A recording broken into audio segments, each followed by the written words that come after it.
Selamat siang, tim promotor dan tim penguji yang saya hormati. Hari ini saya akan mempresentasikan disertasi saya yang berjudul Orkestrasi Sumber Daya Multilevel, Pengaruh Modal Organisasional, Efektivitas Perencanaan Kontingensi, dan Hubungan Karyawan Organisasi terhadap Resilience Organisasional. Dunia usaha saat ini berada di era VUCA yang ekstrim. Namun, riset menunjukkan adanya paradoks kesiapan, yaitu bahwa hanya 18% organisasi yang siap menghadapi VUCA. Yang lebih mengkhawatirkan adalah fenomena resource rigidity atau kekakuan sumber daya, di mana mayoritas studi yang terdahulu gagal untuk menjelaskan mengapa ada banyak organisasi yang kaya akan sumber daya, tapi hancur saat krisis. Kemungkinan literatur terdahulu terjebak pada analisis tingkat tunggal atau single level. Oleh karena itu, untuk memecahkan kebuntuan tersebut, penelitian ini mengajukan kerangka kerja baru berupa orkestrasi sumber daya multilevel.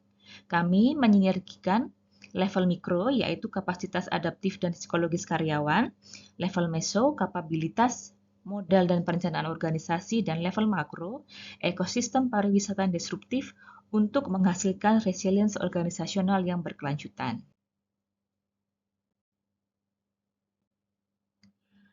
Mengapa sektor pariwisata? Karena sektor ini memiliki kerentanan sistemik yang sangat tinggi terhadap VUCA akibat kinerja yang elastis dan paparan bencana. Di sisi lain juga, prinsip operasional sektor pariwisata terhubung dengan ekosistem global, sehingga adopsi standar manajerial universal menjadi sangat relevan.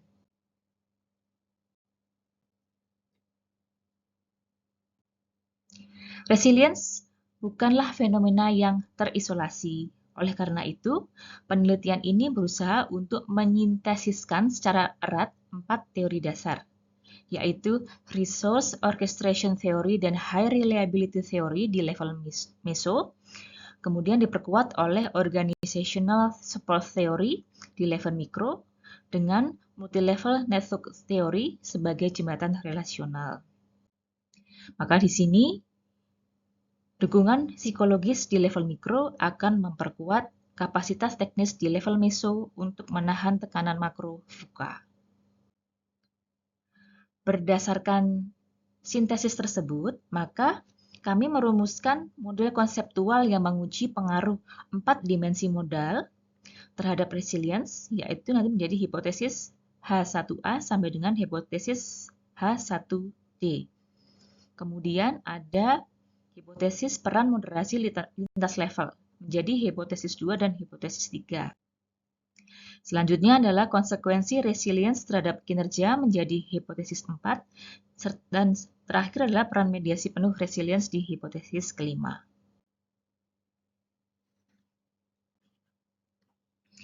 Penelitian ini menggunakan pendekatan kuantitatif survei explanatory dengan unit sampel di 2 tingkat atau multilevel. Berikut adalah definisi operasional dan pengukuran variabelnya.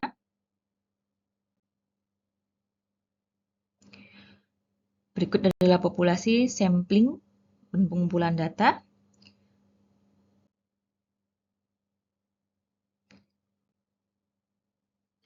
Untuk menjawab tantangan analisis data multilevel, maka penelitian ini menggunakan atau menerapkan strategi analisis hybrid. Tahap 1 menggunakan prinsip hierarchical linear modeling atau HLM untuk melakukan validasi agregasi data individu karyawan ke level organisasi. Tahap 2 menggunakan PLSM melalui SPART PLS untuk menguji jalur struktural secara simultan. Kami juga menggunakan robustness test melalui Harman's single factor test untuk memastikan data bebas dari bias common method variance.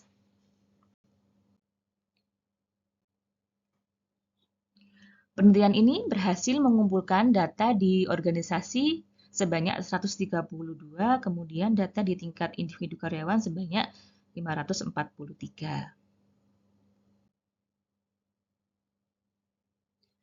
Instrumen penelitian terbukti sangat valid dan reliable. Kemudian juga nilai Herman's test sebesar 32,49% ini berada jauh di bawah batas 50%, membuktikan bahwa data bebas dari bias. Uji agregasi HLM menghasilkan nilai RWG 0,98 dan ICC 1 0,52, juga secara kuat membuktikan bahwa variabel hubungan karyawan organisasi valid untuk diagregasikan ke level organisasi.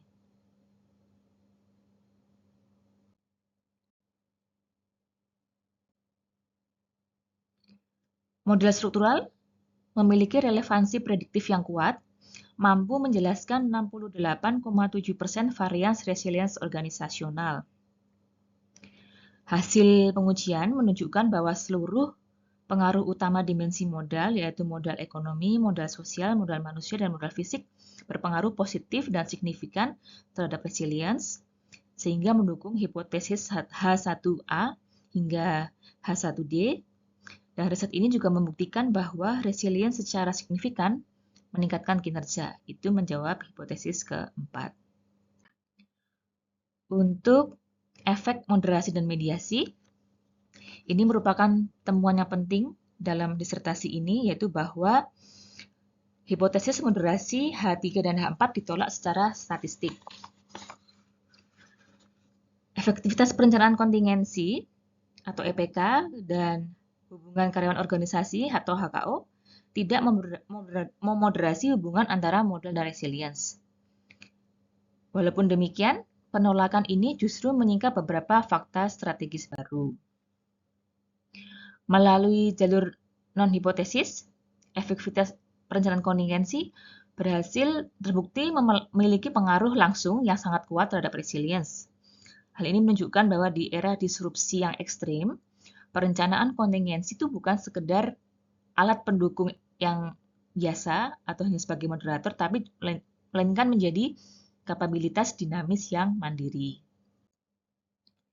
Kemudian penolakan hubungan karyawan organisasi menyingkap pergeseran baru di sektor pariwisata, yaitu bahwa di resilience organisasional lebih banyak ditopang oleh adaptabilitas fungsional karyawan secara cepat di lapangan daripada kedalaman loyalitas relasional jangka panjang.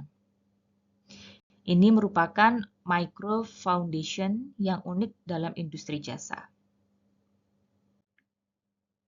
Resilience terbukti sebagai mediator penuh atau full mediation. Ini menunjukkan bahwa pengaruh langsung modal terhadap kinerja tidak signifikan. Ini salah satu hal yang dapat membantu menjawab permasalahan resource rigidity, yaitu bahwa memiliki modal besar tidak menjamin kinerja, tapi modal tersebut harus diubah terlebih dahulu menjadi kapabilitas resilience.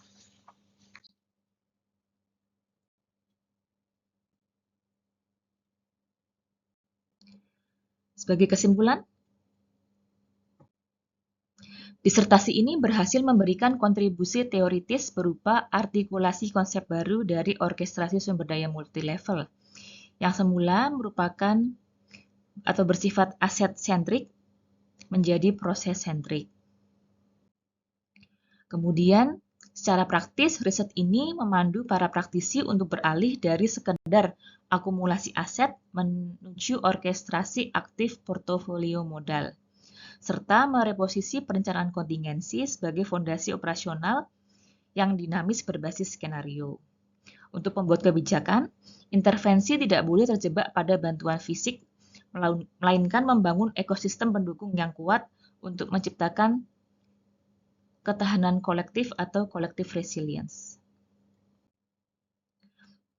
Tentu, riset ini memiliki keterbatasan cross-seksional, sehingga studi longitudinal di masa mendatang sangat direkomendasikan untuk mengamati evolusi resilience organisasional.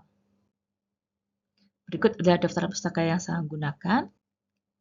Terima kasih kami ucapkan kepada tim promotor dan Dewan Penguji. Saya siap untuk sesi diskusi tanya jawab pada ujian tertutup mendatang. Matur nuwun.